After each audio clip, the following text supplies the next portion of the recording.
I can hardly believe I'm in this situation. I'm not sure where to begin. My fiancée and I have been together for 5 years. I'm in my early 40s, and she's in her early 30s. We're scheduled to get married this summer.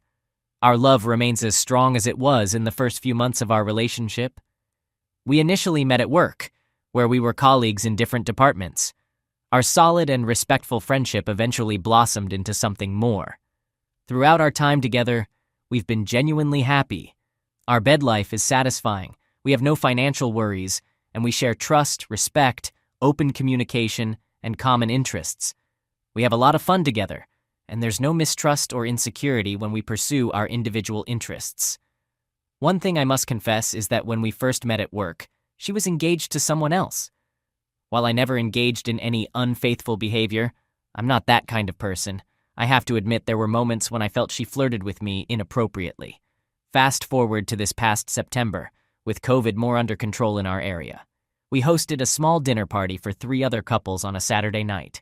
My fiancée, who enjoys hosting such events, insisted on assigning seating at the table for everyone. She sat between one of her close female friends and the friend's husband, whom I'll call Bob. During the meal, as I moved between the kitchen and the dining area while everyone chatted happily and enjoyed some drinks, I caught what seemed like an odd sight when I glanced back at my fiancé and Bob.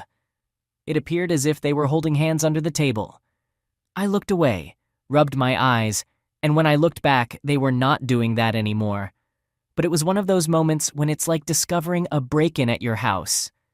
You return home and your eyes register the chaos, but your brain takes a moment or even minutes to process it all. In fact, part of your brain tries to convince you that this isn't what it looks like, or you did this, but you forgot you left the place like this. It was a similar feeling. Consequently, I started to become more watchful of her and felt less secure in our relationship. Fast forward to November, and I began to notice something. Some nights when we were both exhausted, we liked to unwind in front of the TV, each with our laptops or phones. She's active on Facebook with many friends, so she spends a lot of time there during our relaxation sessions. However, starting in November and continuing to the present day, I noticed that she positioned herself just subtly enough so that I couldn't see her screen. It was a subtle change, but I don't think I was imagining it, as we used to be able to see each other's screens when sitting on the couch together before this. I considered inviting Bob and his wife to our planned January vacation. However, I dislike Bob, and a lingering feeling of unease made me hesitant. But since I couldn't provide solid reasons for excluding them, my fiancé grew frustrated with me. In any case, due to circumstances like COVID, we ended up having to cancel the holiday. After reading many threads here, I realize I'm fortunate in some ways because we're not married, have no kids, and I lack concrete evidence of anything going on. However, my intuition is on high alert, though not at a critical level yet. I'm starting to feel ashamed of how much this emerging obsession is affecting my life. Here's where I need input. Should I consider taking steps to essentially spy on her? This could involve hiring a private investigator, using a voice-activated recorder in her car, or, which I see as a major violation of boundaries, attempting to access her various devices. I'll conclude this as I began it. I can't believe I'm in this situation. Update. Before I clarify further, it's essential to mention that I registered here about a month ago. I wrote my initial post sometime before that, as it felt good to get my thoughts out at the time. However, a significant change has occurred between then and now, particularly in our bed life. The frequency of our closeness has subtly decreased, which isn't inherently problematic, as relationships have their ups and downs. What stood out was an incident about a week ago that prompted me to return here and gather the courage to post.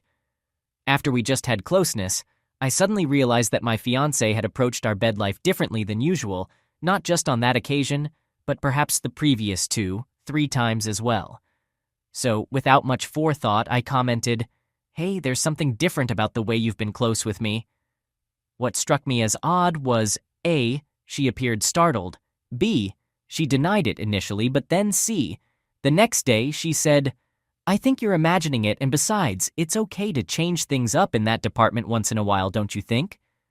What's frustrating is that if I hadn't noticed the possible hand-holding incident, I probably wouldn't have been bothered or suspicious by subsequent clues.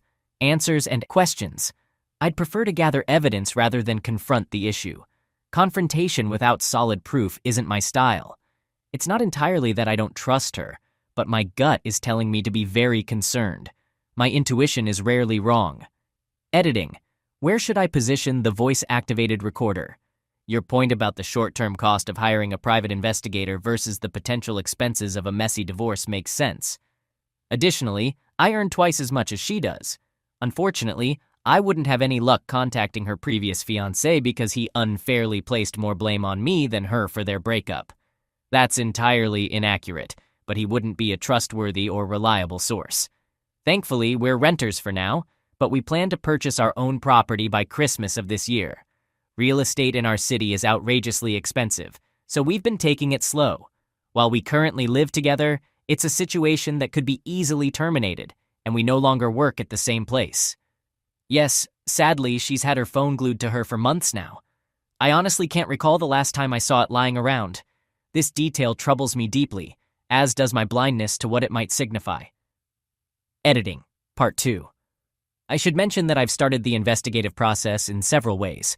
Additionally, I have a business trip out of town scheduled for the weekend after Easter, providing a natural opportunity to observe her actions in my absence. Quick update. I've hired a private investigator and they begin their work tomorrow. I've realized that I can't wait for 2.5 weeks to ease my conscience. So, last night, I had a heart-to-heart with my oldest and closest friend.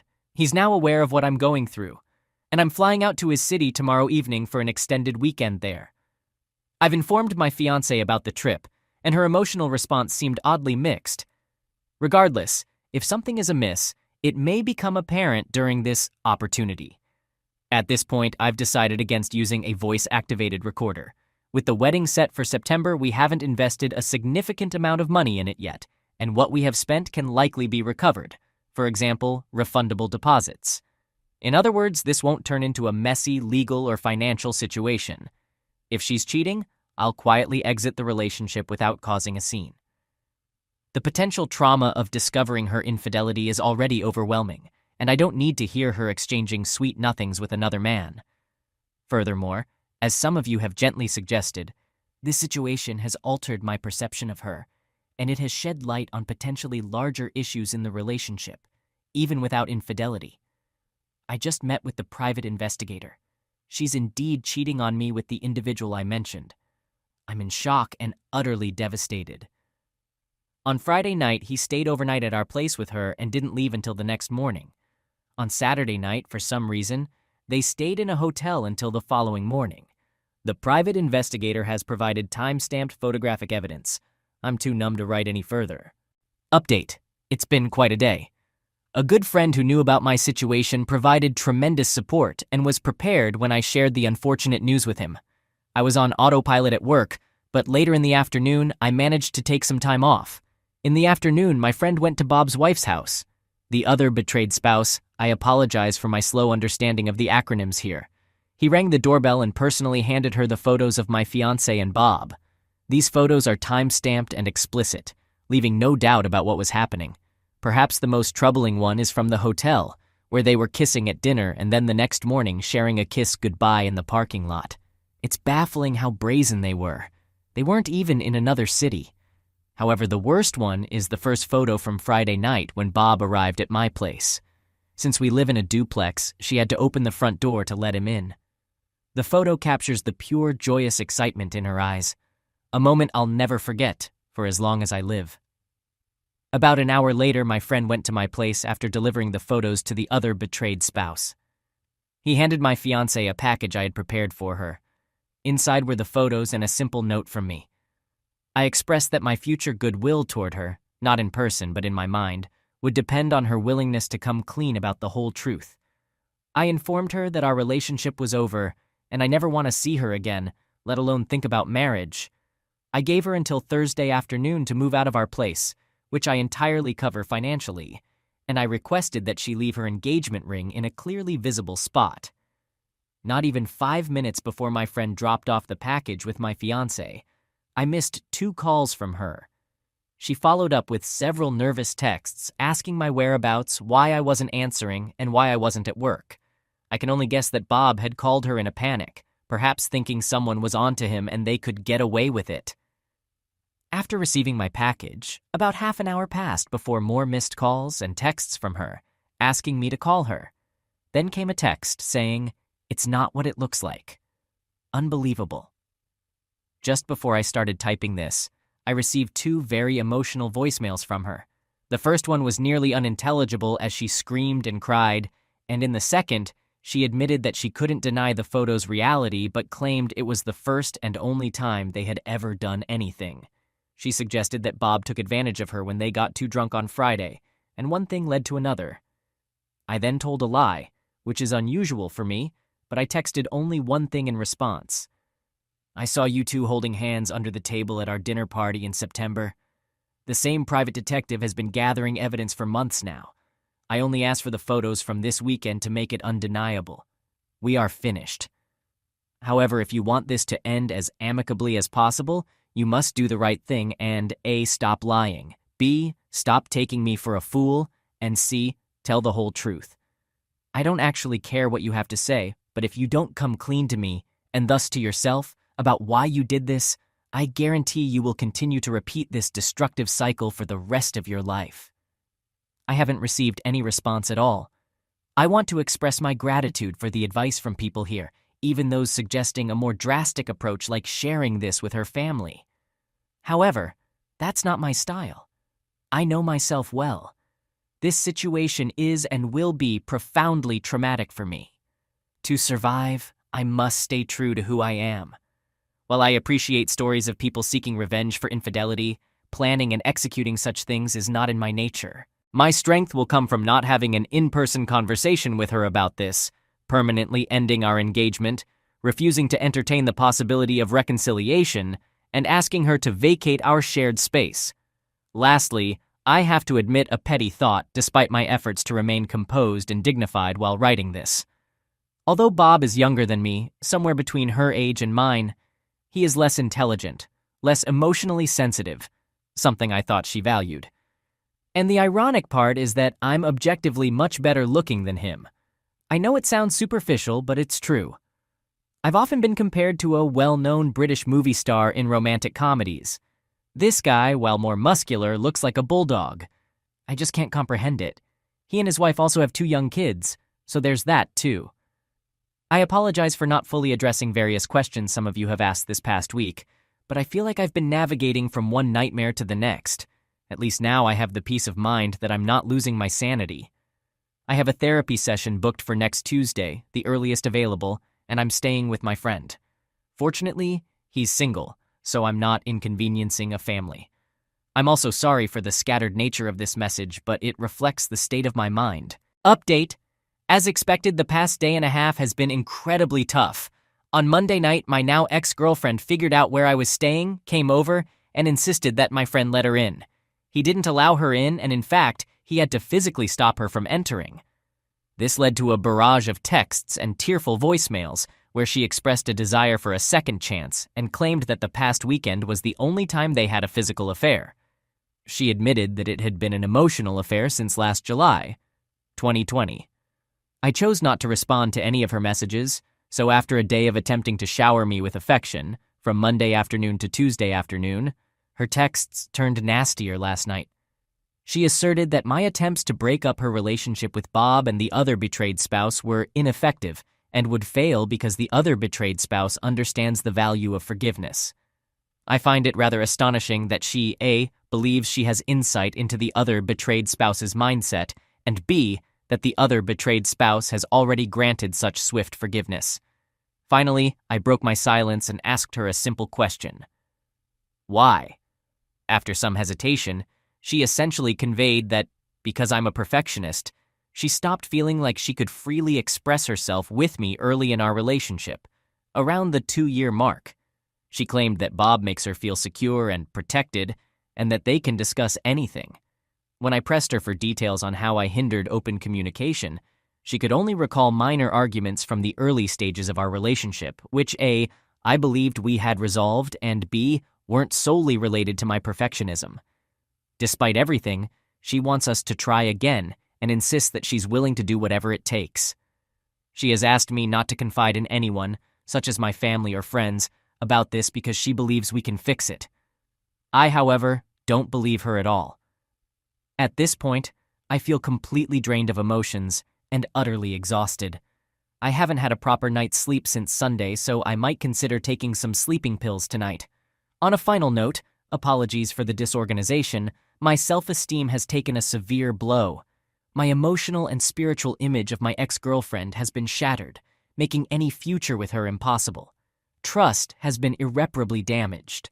While I do have some sense of relief that I've avoided a life with someone of such low integrity, I can't help but dwell on physical aspects. I'm plagued by humiliating questions. Did I not satisfy her enough during our intimate moments?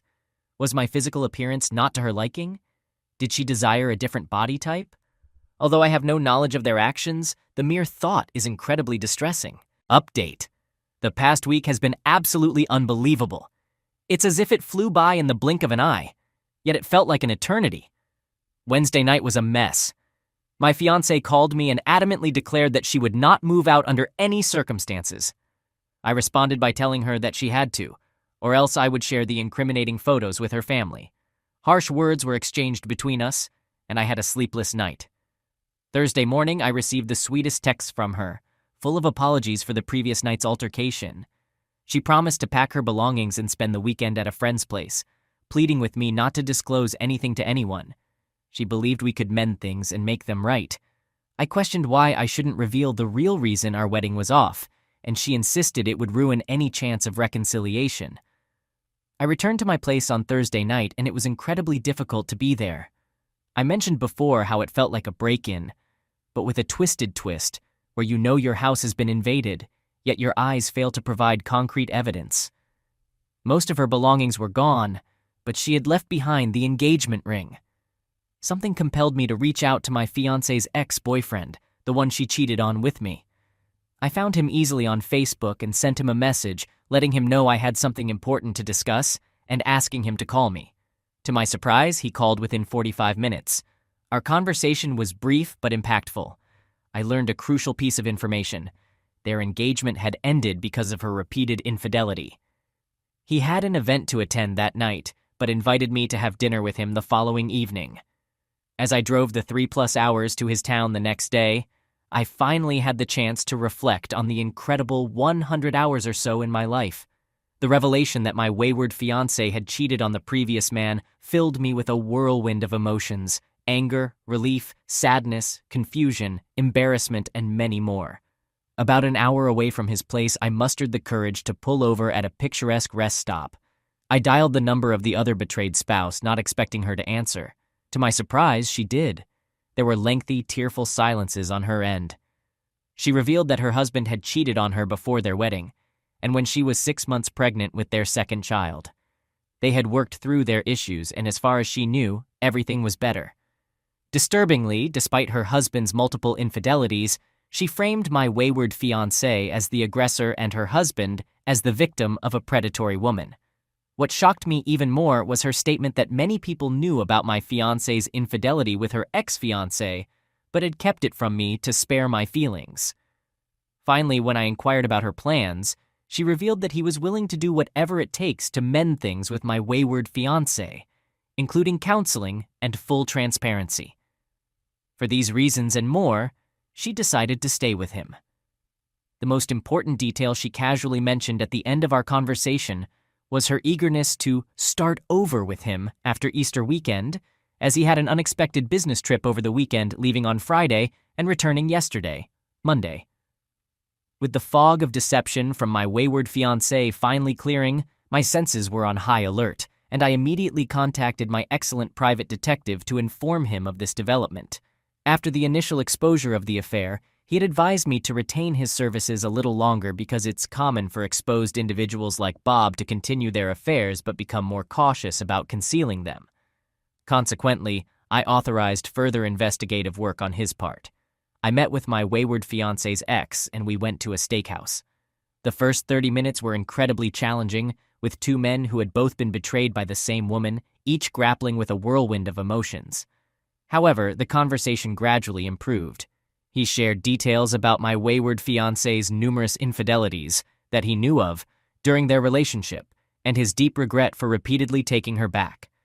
Strangely, what convinced him to reconcile with her was her comparing him favorably to her other partners, saying, "How could I be so foolish to be with an inferior man when I have you?" I could sense the mix of emotions within him upon learning about my situation. Part of him felt anger and sorrow on my behalf, but another part, on a more primal level, seemed relieved that his worst suspicions about her had been confirmed. I understood this complex response and didn't interpret it as deriving pleasure from my suffering, but rather as finding closure that it wasn't about him or his shortcomings in their relationship. Understanding this, partially thanks to this incredible community, was also liberating for me. As much as Friday turned out well, Saturday was dreadful. I woke up to a venomous message on my private Facebook group dedicated to the now-canceled wedding, consisting of the groomsmen, bridesmaids, and our two main families. To simplify, my wayward fiancée posted a message stating that, unfortunately, the wedding was off.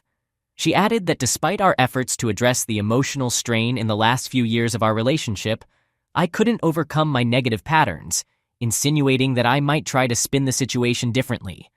I was utterly shocked, although in hindsight, I can't say it was entirely unexpected.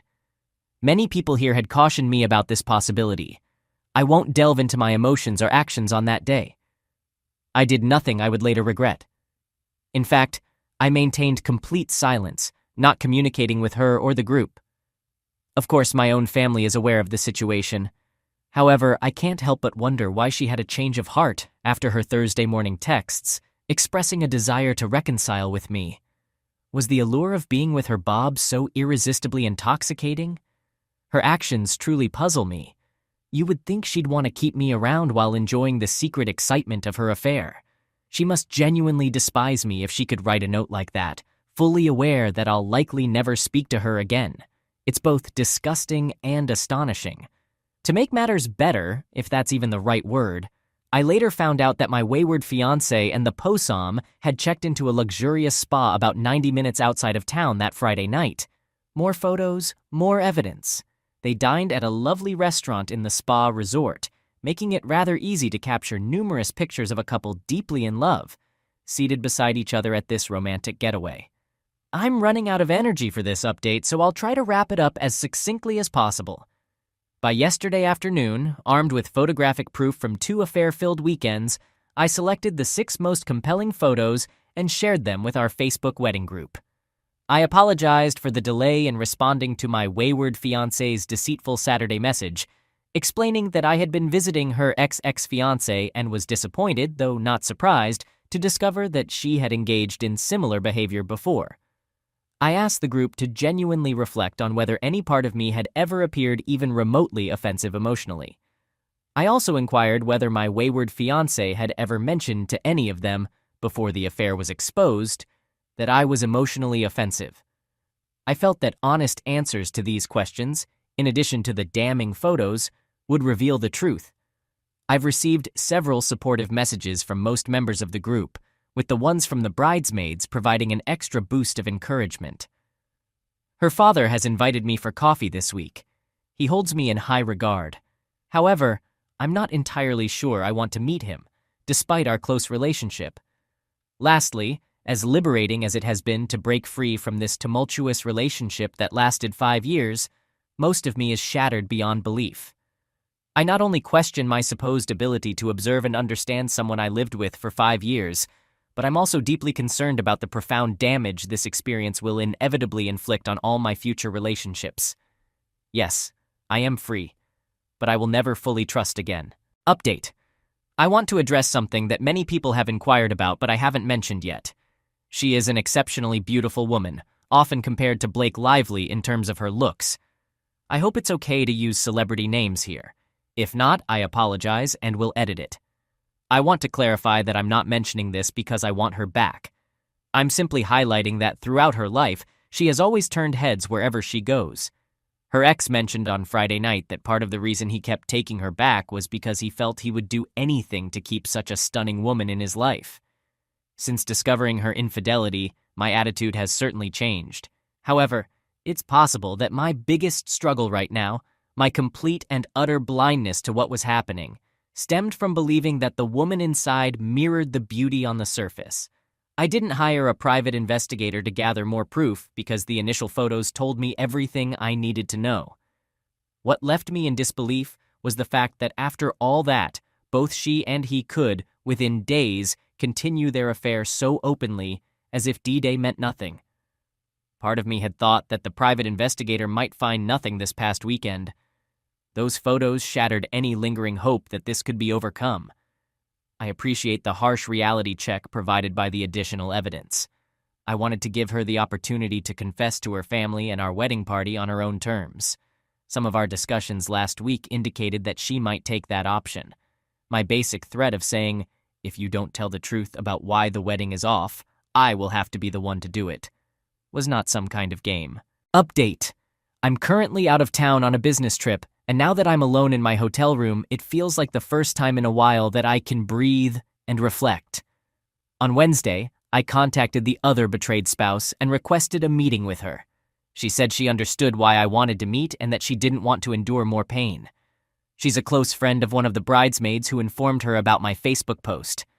I expressed my concern to her about how her husband was continually causing her harm and told her that meeting with me and seeing the photos from the second affair weekend might unexpectedly empower her in the long run. She disagreed. My wayward fiancée has been reaching out through texts, calls, and even emails ever since I posted about her second weekend of infidelity on Facebook. It's been 10 days, and during this time, I haven't directly responded to her at all. Her tone in the messages has shifted from anger and spite on the day of the Facebook post to sadness and despair in the middle of the week. Recently, she's been begging, pleading, negotiating, and making promises in her attempts to reach out. I discovered a handwritten letter from her in my mailbox, explaining why she believes she deserves another chance, and outlining a plan to make amends for everything. I believe it was the right decision to reveal the true reasons for canceling our wedding to our friends and family. Not only did it immediately refute her false claims of me being an offensive person, but it was also the least severe consequence of her not choosing the path of honesty to explain why our relationship ended. I've talked to the groomsmen and 2 of the bridesmaids, and it's evident that they swiftly supported me and turned against her for her infidelity and her audacity in suggesting that I was offensive. Part of me is superficially concerned that her sudden change of heart and desire to reconcile may be influenced by the community's response to her actions. I worry that if there had been less condemnation from our group, and if a few had believed her lies, she might not be so quick to beg for my forgiveness. However, I can't dwell on that. I know it might disappoint some of you, but I agreed to meet with her father on Thursday. We met for afternoon drinks at his golf club, and our conversation was long, difficult, and intricate. Her father holds a prominent position in our city and is a highly influential individual. I need to be cautious with what I share beyond that. He confided in me that he had 2 significant affairs when my wayward fiancée was younger, something she never disclosed to me. He feels responsible for her infidelity towards me, explaining that she has always looked up to him. He admitted that he didn't do a good job of explaining to his daughter, when both affairs were exposed, why his actions were so wrong and how they might have harmed her mother, the children, and the extended family. He told me that my wayward fiancée has never loved another man as deeply as she has loved me, and this is the first time someone has held her accountable for her poor behavior. He suggested that I possess significant power in this situation and have an opportunity akin to a god to grant his daughter forgiveness and redemption. He believed that my ability to forgive her and rebuild our relationship would not only demonstrate greatness, but also ensure her unwavering loyalty to me for life. I must admit that there was a certain allure in the ideas surrounding those words. However, he made a mistake when he mentioned that due to his influence and reputation, he could open doors for me through certain means. I could see how his name could indeed enable such actions. Yet when he proposed this to me, I lost my composure. In a split second, I realized that there was little difference between his belief that his name and power could absolve any wrongdoing, and my wayward fiancée's belief that her physical beauty could excuse her numerous infidelities. Thanks to the insights I've gained from this thread, I found the words to respond. I don't think you understand. It will take years for your daughter to re-enter my life in any capacity.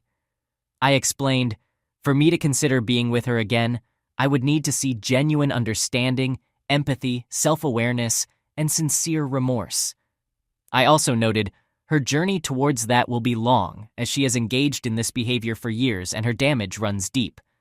To his credit, he respected my stance and asked for more time. On Friday morning, a few hours before I was scheduled to go to the airport, the other betrayed spouse called and with a trembling voice requested to meet for coffee. I agreed to meet. Out of respect and dignity, I won't divulge the details of the painful 40 minutes we spent together. However, witnessing the second set of photos was a harrowing experience for her, and it was difficult for her to process. By the end of our conversation, though, she seemed to be making some progress in coming to terms with the reality of her husband's actions, with one of her own friends no less. I believe she has started her own slow and challenging journey towards healing. I briefly considered directing her to this thread, but I ultimately decided to keep this private, not wanting to complicate an already complex and sensitive situation further. Finally, yesterday, just before dinner, I received a lengthy email from my wayward fiancé's mother. She showed empathy for how I might be feeling, but went on to share that her daughter had confessed all the details of her affair to her. She mentioned that her daughter was utterly broken, and she requested that I, to some extent, take time to consider giving her another chance. It felt as though my pain and emotions in all of this were relegated to a mere afterthought. Update: I got back home yesterday evening, and true to her word, my wayward fiancé had left a handwritten letter in my mailbox. Initially, I resisted the temptation to open it and even went to bed undecided about whether I should read it at all. However, sleep eluded me, and I eventually gave in, opening the letter. My intention was to sleep on it, gather my thoughts, and then share a summary of the letter here. So here I am today. She began with a straightforward apology, expressing her deep regret for the pain she has caused me. Next, she mentioned that she and her Bob have decided to end their relationship for good. She then delved into explicit and almost clinical detail about how I had been her best lover, offering comparisons to Bob and her previous partners. While I no longer care about this aspect, I'll give her credit for the level of detail she provided, which was both unusual and somewhat touching. She proceeded to lay out a timeline of how things unfolded. A few weeks before the September dinner party, where I suspected they were holding hands under the table, Bob called her to discuss his marital issues with his wife, who happened to be my wayward fiancé's friend. Apparently, he sought her insights. They met for coffee one workday morning, roughly 8 days before the dinner party, which led to a week of texting between them. On the morning of our dinner party, while pretending to be on an extended shopping trip, they met in a park. There, he confessed his deep infatuation for her. She admitted to feeling ashamed for falling for his words, but his primary argument was that if she felt even a fraction of what he did for her, she should scratch that itch before committing to marriage.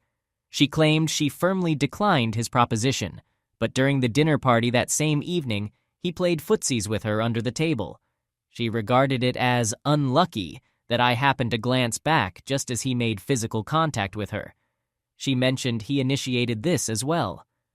Their first kiss happened in late October, incredibly while she was visiting an affair partner and the other betrayed spouse's home for drinks and dinner during a weekend when I was away.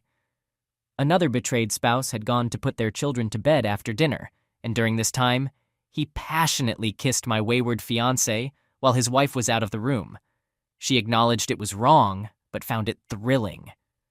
Throughout November, he apparently pressured her heavily to get me to agree to have him and the other betrayed spouse join us on our January vacation.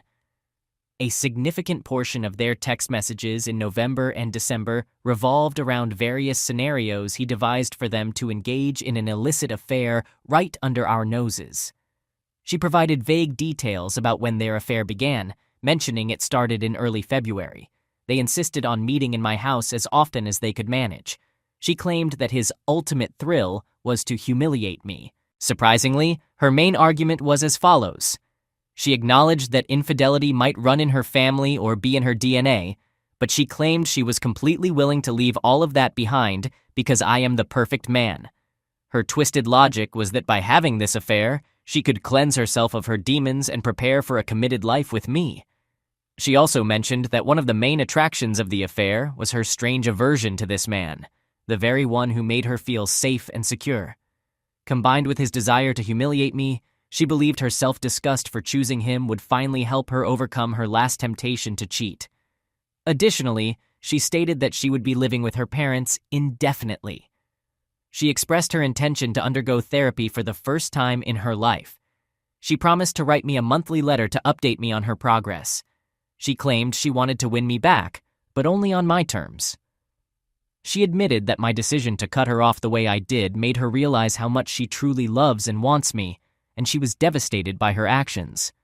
Regarding her previous comments about emotional offense, she sort of apologized, particularly for their public nature, but she didn't completely retract her statements.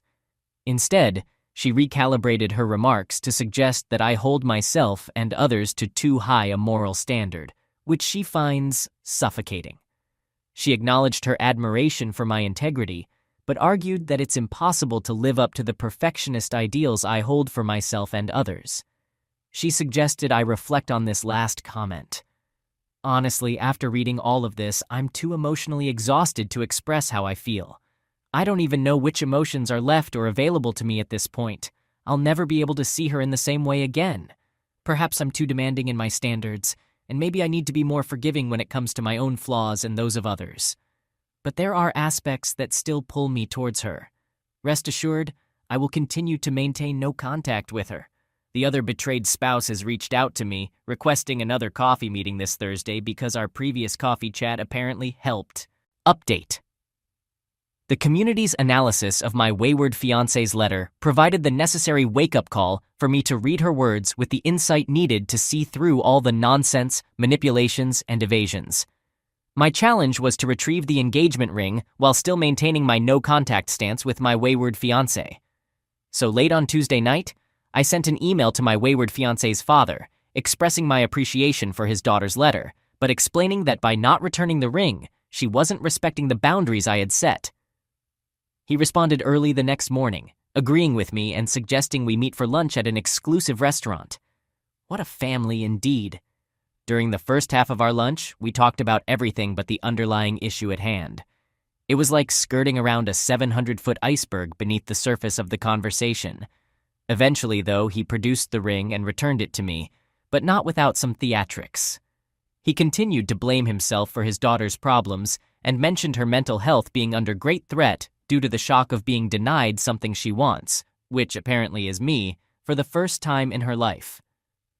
However, things took a sour turn between us when, near the end of the meal, I leaned back in my chair, observed him carefully for about 10-15 seconds, making him quite uncomfortable, and then said, let me tell you something. By the time I was 13, and it's possible I was even younger, my mother instilled in me a powerful mantra: take responsibility for your actions. When I was younger, I was skilled at finding ways to shift blame for my wrongdoings onto others or other excuses. My mother taught me, before I was even in high school, that it is liberating to own up to our mistakes. It's empowering. He appeared torn between anger and embarrassment, and a lengthy silence hung between us. I gently slid a photocopy of his daughter's letter across the table, saying, "I'm sure you haven't read this." It was evident that there was no way he had read the letter in its entirety. He crumpled it up and pushed it back across the table to me. Then, in a sinister tone, he said, "If you can't accept your fiancé's truths at face value, then you two have no hope of reconciling this unfortunate temporary situation." When I looked at him, utterly stunned, and said nothing, he continued, "It would please me to see you two back together. I don't appreciate the way you spoke to me this afternoon, and frankly, I thought you had considerably more class than this, but I'll attribute it to the grief you're experiencing. You need to do the right thing here." So I asked, "And what is that?" He just stared at me for about 5 seconds, said nothing, walked over to pay the bill at the front, and then left. So that man could have been my future father-in-law. But in reality, I had a great coffee meeting with the other betrayed spouse a few hours ago. It was tough because I shared the contents of my wayward fiancé's letter with her, although I chose not to show it to her for various reasons I'm content with. She then proceeded to tell me her husband Bob's version of events, which was quite astonishing. It was essentially my wayward fiancé's letter, but with the blame shifted onto her. He portrayed himself as the victim, while she was the aggressive offender. Oh, and he mentioned that my wayward fiancé justified it all by claiming I'm emotionally offensive. Beyond the shock of that, it became clear from her timeline that the affair had likely started as early as June 2020. Bob had certainly confessed to certain events from around that time, with my wayward fiancé acting as the agent of influence and temptation in each case. After we shared our respective tales from the crypt, something incredible happened. We both began laughing nervously at first, then moved to immature giggling, and finally, we were in fits of laughter. It was a beautiful and cathartic moment. Honestly, it was the most liberating and light-hearted feeling I've experienced in months. She later got a bit teary-eyed, expressing that she didn't know what she was going to do. However, she recognized that he is just as troubled as my wayward fiancé, and she needs to find a way to extricate herself from him somehow. So that's where things stand. Despite the uplifting and empowering experiences of the past 48 hours or so, as I sit here writing this post, I suddenly find myself overwhelmed by sadness, loneliness, and a sense that I may never fully recover from this and may never be able to trust again. One thing is certain, I won't be taking my wayward fiancé back. I'm in the process of drafting a final letter to her, politely asking her to leave my life forever. What a mess. And as I've asked before and will continue to ask, what was all this for? Edit. The following letter was sent yesterday afternoon. I know some of you may disapprove, especially those who have questioned why send a letter at all, but I felt it was important to share what I wrote with this community, despite the expected negative reactions. It feels good to have written and sent it. Obviously, her name is not Blake, but... Blake, this letter is in 3 parts. This is the last time I'll be communicating with you. I request that you refrain from contacting me in any way from now on. I also kindly ask that neither your family nor any friends reach out to me on your behalf in the future. If you or your family disregard this boundary, I may have to resort to legal action to protect myself. Our relationship has been irreparably damaged due to your choices and actions. Regarding your letter, I'm pleased to hear that you're seeking therapy. I hope it proves beneficial and that during that process, you can achieve a level of self-honesty you've never had before. The environment around you has supported and continues to support your behavior. So even if you manage to address the significant voids within yourself, you'll need to break free from your family's influence. I appreciate you returning the ring. I'd like to reminisce about a moment, possibly the last time when we were genuinely happy together. During the peak of the COVID pandemic, we escaped to your parents' cabin by the ocean for a memorable long weekend. One Friday afternoon, we were exploring some high rocks, and you ventured dangerously close to the edge, risking falling into the sea. I pulled you back and cautioned you about the danger. Later that evening, by the fire, when we discussed that moment, you said, "Risk is good. It makes us feel incredibly alive, and besides, I know you will always be there to pull me back." Now I understand that everything about you and your intentions to ruin our relationship were encapsulated in that one moment. While I'm slightly disappointed in myself for not realizing it sooner, I'm now thankful that I see you for who you truly are. I only hope you can gather the courage to change, but I won't be a part of that process. Update. This morning, I had breakfast with the maid of honor for the wedding that will never happen. She was with my former fiancé on Saturday when she received my final email. Apparently, my ex-fiancé was extremely devastated and spent the entire night inconsolable in her room. It's hard not to find this amusing, as it sounds like the reaction of a 13-year-old who can't have a sleepover with their best friend on a Saturday night. More worryingly, the maid of honor also informed me that when her father read the note, he became furious and simply said, "He will pay." Frankly, I'm very concerned about the possibility that he might seek revenge against me. I acknowledge that many of you here have warned about this as well. So, what can I do to protect myself from this potential threat?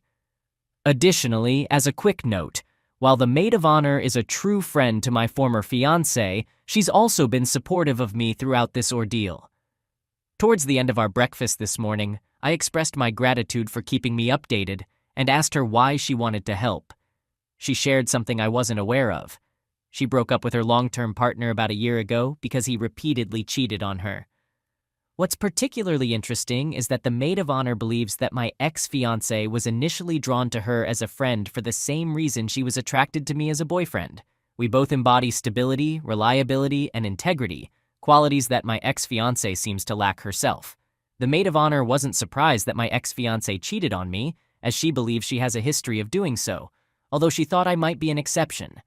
She continues to be a friend to my ex-fiancé, but also empathizes with me and believes I've done the right thing.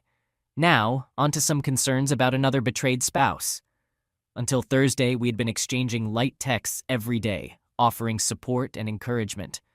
However, I haven't heard from her since we met, which is understandable considering we're both dealing with our grief.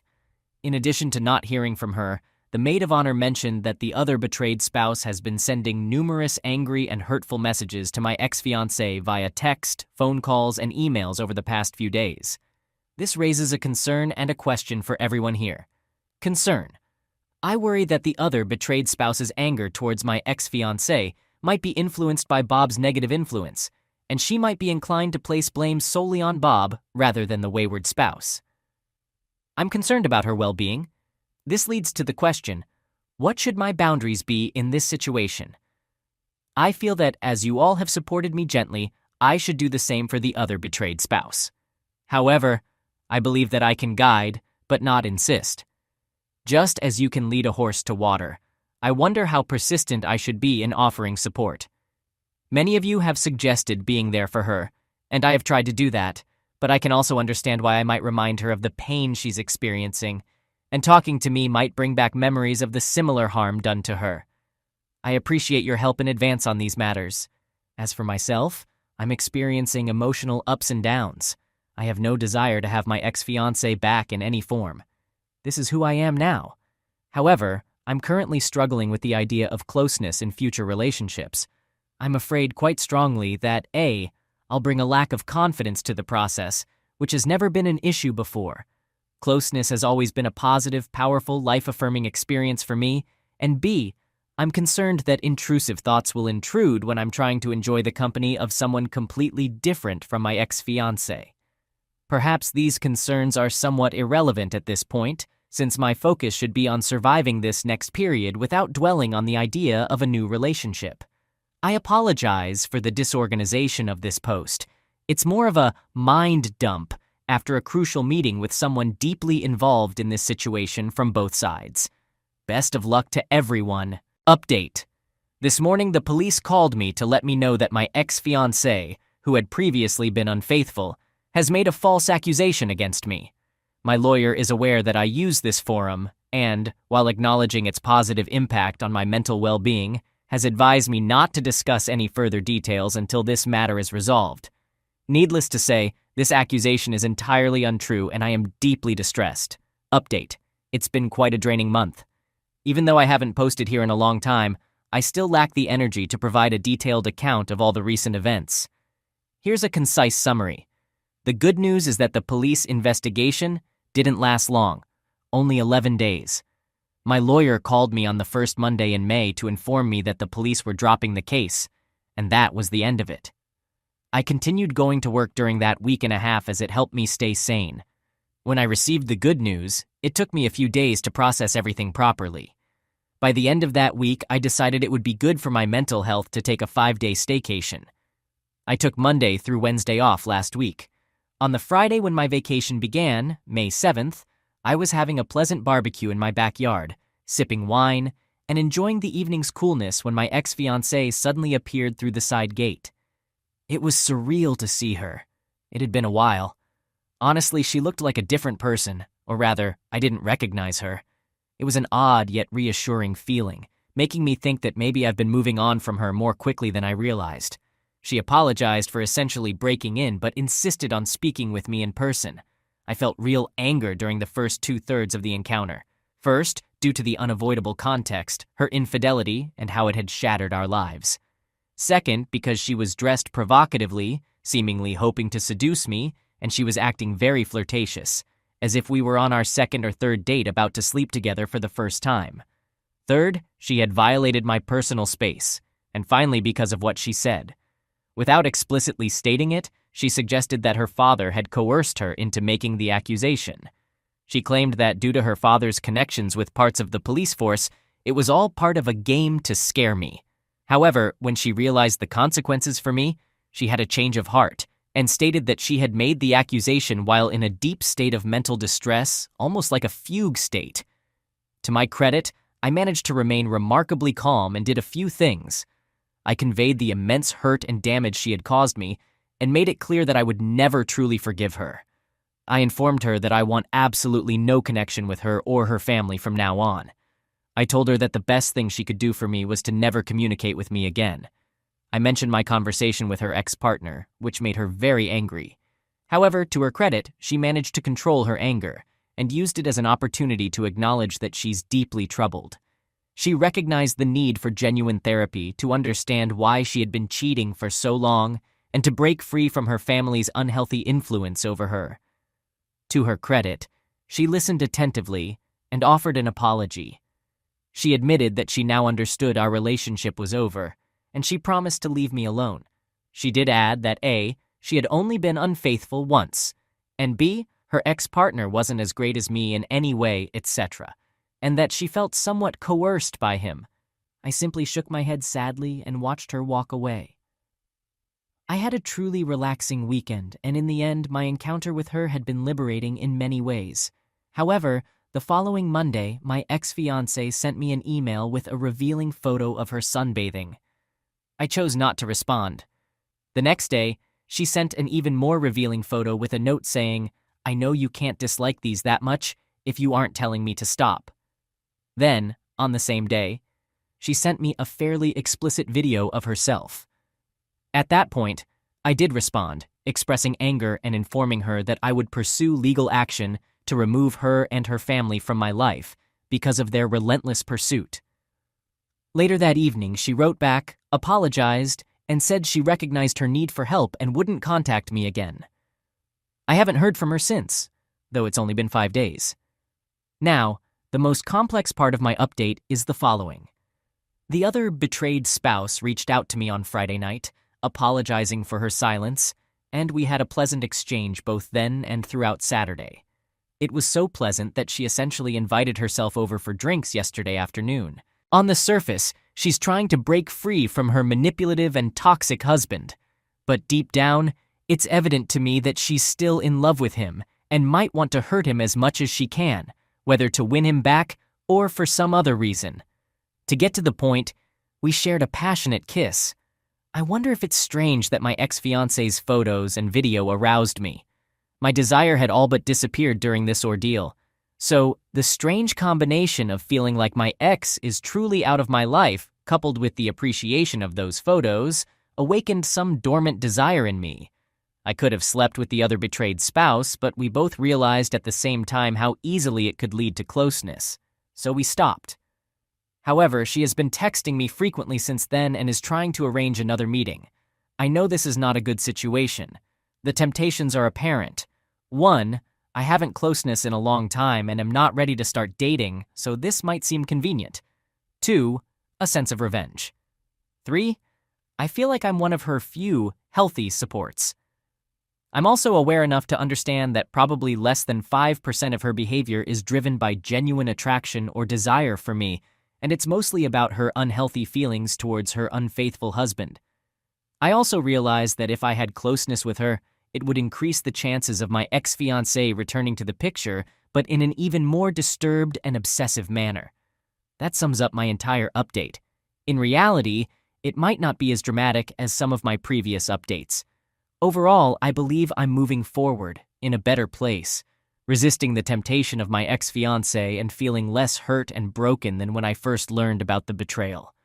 However, I do acknowledge that I am damaged, as evidenced by my decision to kiss the other betrayed spouse, and I will continue to seek counseling. Lastly, it was reassuring to check in from time to time and see people's support and care. This place has been truly wonderful for me. I want to express my gratitude for the helpful responses. One of the main reasons I've stayed here and relied on it as my primary source of non-legal advice is that I receive genuinely helpful, sober, and honest guidance in a safe environment. It's like a much-needed reality check for those trying to navigate the aftermath of betrayal. Looking at my actions since my ex-fiancé unexpectedly showed up at my place, it's clear that her visit sent me into a bit of a tailspin. However, I now feel like I've broken free from the effects of the past week or so. I had a productive conversation with my lawyer early this morning. He wasn't pleased with me for even responding to my ex-wayward spouse, but he's relieved that I haven't taken any action with those photos and videos, like forwarding or downloading them. One important point to note, some posters have suggested that I delete all of those emails from her, but my lawyer strongly disagrees. He believes that they constitute clear evidence of ongoing stalking by my ex-fiancée and her family. Indeed, I'm pleased to report that he is taking careful steps to initiate legal action against my ex-fiancée and her family. This legal action is related to their false accusation against me and a well-documented pattern of stalking and intimidation. I've also blocked her on all available platforms. My brother, a truly wonderful person, is arriving on Thursday and will be staying with me for 10 days. It'll be a great opportunity to spend quality time together, especially since he has a busy life as a husband and father. He'll also serve as a sort of moral compass to help me avoid falling into any of the traps that ensnared me last week. On a related note, I just had a productive phone call with the other betrayed spouse. Without any prompting from me, she acknowledged that our brief kiss was inappropriate and driven by a desire for revenge more than anything else. She fully understands why we can't see each other in the near to medium-term future, so that shouldn't be an issue. However, she does want me to be a kind of informal counselor for her over the phone. I gently but firmly explained that I can't take on that role. While she was upset because her previous therapy experiences didn't go well and she views me as a safe person, I emphasized that A, it's unhealthy for me to be her quasi-therapist, B, I need to distance myself from all individuals involved in this tragedy, and C, she should have someone safe ask the more challenging questions to empower herself and, hopefully, break free from her offensive husband. I believe she will respect my request for no contact between us for the next several months because she recognizes the precarious legal situation I was in and doesn't want to jeopardize my safety. Additionally, I have a fortunate piece of information to share. My observant neighbor informed me last week that they saw my ex-fiancé sneaking in the side gate on that Friday night. He is willing to provide a statement about this, and my lawyer believes it's a valuable card to keep in our back pocket, potentially constituting trespass if needed. It feels empowering to take proactive steps against my ex-fiancée and her family. I've felt like a victim throughout this ordeal, and my ultimate goal is not necessarily justice or compensation, but simply to have the father and daughter leave me in peace. Lastly, reflecting on the past 7 days or so, I realize the profound damage I've suffered from all of this. I've been so occupied with taking action and being productive since discovering the infidelities, most of it positive and useful, that I may not have properly begun the grieving process. While part of me yearns for the companionship of a good woman, I understand that it would be unfair and selfish to burden her with my emotional baggage while this damage is still fresh. I do feel quite lonely, though, and I hope my brother's visit will help alleviate some of that loneliness.